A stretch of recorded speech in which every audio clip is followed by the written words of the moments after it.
There's a battle brewing over plans to cull hundreds of wild horses in one of the state's national parks. Authorities say they're damaging wetlands, but desperate locals are vowing to do all they can to save them. This is the Barmah National Park, 200 kilometres north of Melbourne. It's a playground for wild horses, fast becoming a battleground for humans. It was absolutely gut-wrenching. Murray Willardson is president of the Barmah Brumbies Preservation Group, and he's fighting Parks Victoria's plan announced 10 days ago to cull hundreds of wild horses here. The horses are the absolute victims and being blamed for something that's not their fault. Authorities say the horses are destroying local grass and habitat for small animals like turtles. But wild horse supporters claim that destruction is because of unseasonal floods in this quiet spot just north of Echuca. You take the horses away, the moral grasslands are still going to become extinct, and the horses are an innocent victim.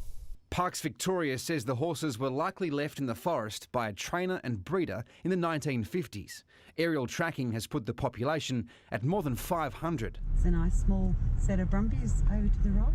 Lynette Sutton is part of a group of horse lovers that offered years ago to help manage the growing herd, but was knocked back. I'm also a proud Australian, and I know that we were built on the back of a horse. We weren't built off a sheep or a kangaroo. Now these Brumbies are in the firing line. Parks Victoria's 4-year eradication plan will eventually see the number of wild horses out here cut to just 100.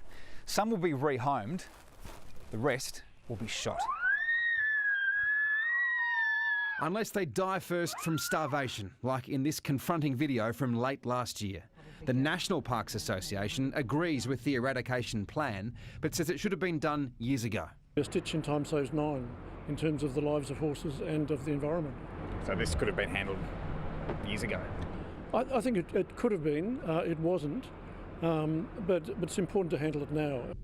But it's shaping up to be a tussle as wild as the horses themselves. If the government and Parks Victoria think that we're going to stand by and allow that to happen, they're sadly mistaken. Blake Johnson, 7 News.